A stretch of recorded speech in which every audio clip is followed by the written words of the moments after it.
Hey guys, welcome back to today's video. Today is Monday, February 14th, 2022. Happy Valentine's Day. In today's video, we're going to be talking about the GOP having a lack of consensus around their nominees or potential nominees for many of these extremely crucial governor and Senate elections. Now, the reason why I'm talking about this is because I have noticed something that has become very consistent across many of these swing that the GOP is failing to field the strongest and clear type of candidates for these individual races, which could be to their detriment this November. Looking at a bunch of new polls that have just been released over the past month, one thing you might find in terms of the primary polls is that there aren't significant leads for practically any of the Republicans on the ballot. For instance, in the Ohio Senate race, Josh Mandel, who has been long viewed as somewhat of a frontrunner in that race, is only ahead by 5 points. In the Pennsylvania governor's race, in the Republican primary, Lou Barletta, who actually ran for a statewide elected position, I believe, ran for Senate in 2018 and lost.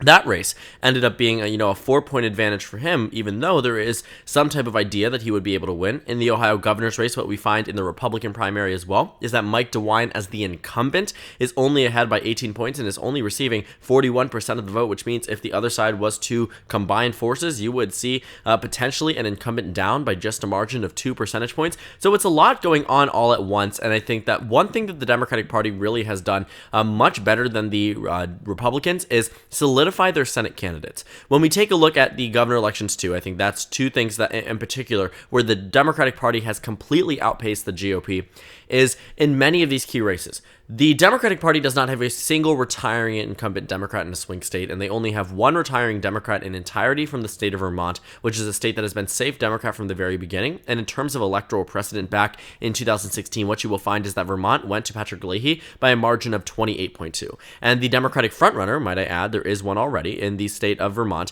won in 2020 by a margin, to go ahead and check here, by 40 percentage points. So if anything, that Democrat will actually outpace the outgoing Democrat in the state of Vermont.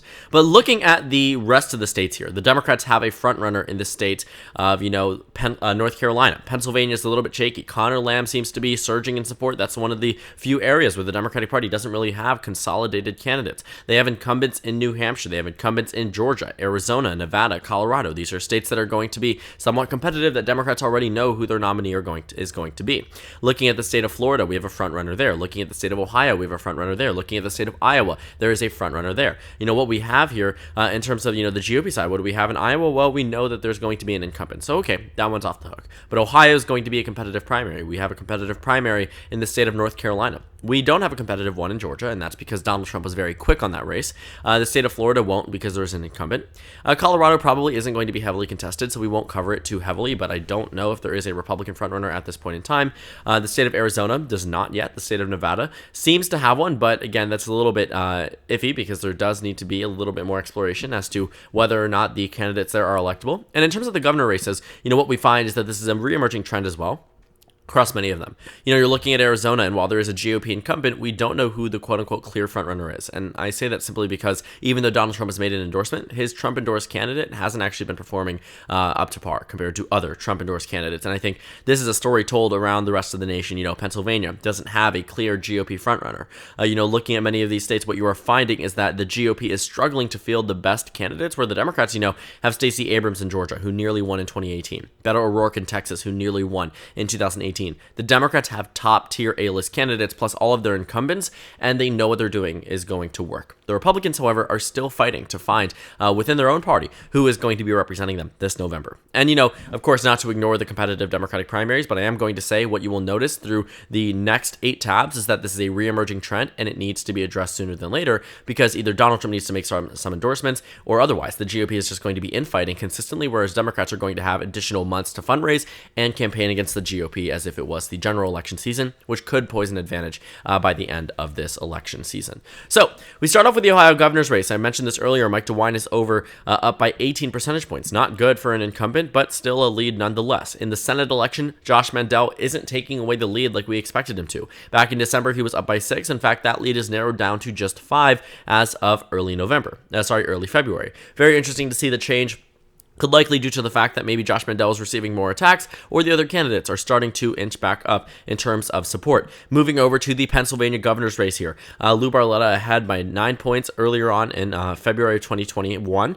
Then in August, he was up by 21 points. Then it was reverted back to the Trafalgar Group, which is a Republican-leaning pollster that has him up 4 percentage points. That was because someone in addition was added back into the race and back into the poll, which took away a significant portion of Lou Barletta's vote. Moving over to the Pennsylvania Senate race, what we find here is that Dr. Oz, the TV personality and very well-known name across the nation, is only ahead by 11 percentage points. Sean Parnell, who was the Trump-endorsed candidate who was doing very well in the Pennsylvania Senate Republican primary, had to drop out due to family issues, and ultimately the GOP is in disarray in the state of Pennsylvania, in both the governor election and in the Senate election.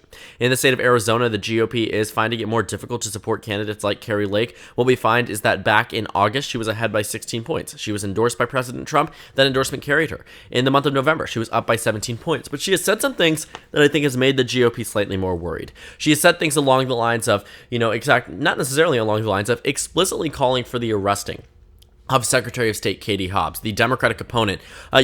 Kari Lake has made it very clear that she believes the 2020 election was stolen and that anyone who, in her eyes, participated in it should be rounded up and thrown into prison. She has called on the actively called on the imprisonment of her Democratic opponent and many other Democrats across the state. And I think this is something that definitely needs to be addressed as just a party standpoint, because that type of view on a state that moved over to the Democratic column for the first time since 1996, probably isn't going to take it kindly that their Republican nominee for governor is completely discrediting the fact that there were swing voters and pushes away those same exact swing voters that voted against that type of rhetoric and that type of reputation back in the 2020 election.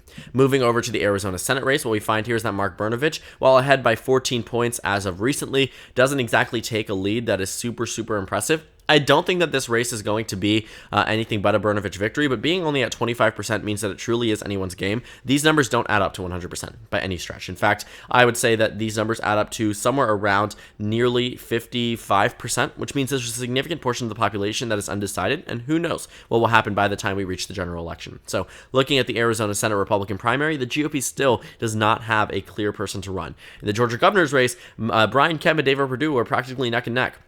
As the incumbent, Brian Kemp should be demolishing David Perdue in the state of Georgia. Vernon Jones has just dropped out. He was consistently polling at 10 percentage points. Now that he's out of the race, I'm interested to see what happens here. But again, we don't know who the person is going to be representing the state of Georgia on the governor level, even though there is an incumbent. Very interesting to see. And in the North Carolina Senate race, what we find here in the state is that the Republican primary, Pat McCrory, is only ahead by 5 percentage points. He's the former governor. Ted Budd was endorsed by President Trump. Mark Walker used to be a part of Trump's inner circle there, ended up not getting the endorsement, so he's down to 7%. Dan Bishop is at 1%, and the rest really are completely irrelevant to this process entirely, just simply because they're polling. Dan Bishop also is polling at just 1 percentage point. So what we find here is that in all of these races, the GOP does not have a clear person to run, and I think that's where the major concern comes for the Democratic Party. The Democrats don't necessarily have someone who is, I believe, super impressive in the Ohio governor's race, but looking at the Senate election, they have Tim Ryan.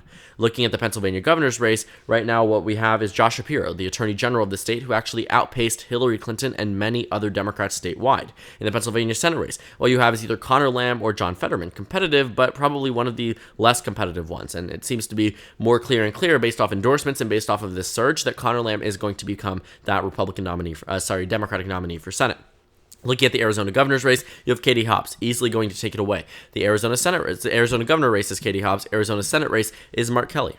Georgia governor race, Stacey Abrams. North Carolina Senate race, Sherry Beasley. So what we know here is that there are a significant portion of the states that have a shaky GOP primary where we don't know who the primary victor is going to be, where some of these elections happen as early as May or as late as August, which means the Democratic Party, as of right now, in all of the states I mentioned, with the exception of Pennsylvania Senate, which Democrats are already starting to do, and the Ohio governor's race, there are clear Democratic frontrunners who are going to start to pivot and move towards the general election, whereas the GOP, while still can do that, will need to focus on their primary because they are extremely competitive primaries. I mean, you have Ohio, you have North Carolina, you have Georgia that was mentioned, you have Pennsylvania, and you have the state of Arizona.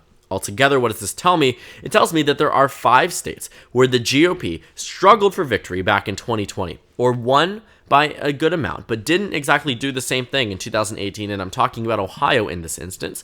The GOP cannot afford to not have top-tier candidates and cannot afford to have Democrats having months of advanced campaigning on them. In Arizona, this is a state that voted for Joe Biden narrowly, which gives the Democrats, room to fall by a very small amount, but if they're expanding off where they were in 2020, considering the population growth in Arizona, it honestly makes sense that Democrats could still face a serious threat to the GOP potentially winning the seat.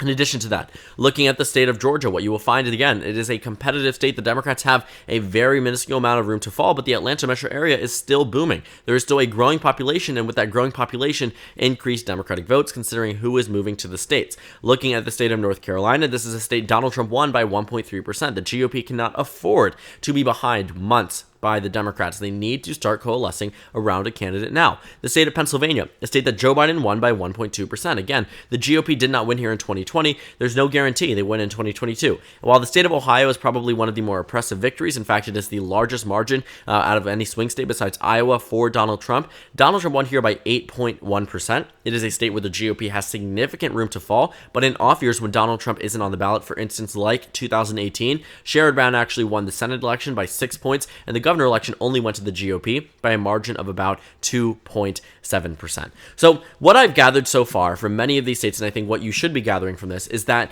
there are 5 swing states in particular, in addition to potentially a couple of others, where the GOP cannot find a candidate where they are confident enough that immediately they can back, that immediately they can turn and say, okay, we know this is going to be our nominee for governor, this is going to be our nominee for Senate, whereas the Democratic Party absolutely can.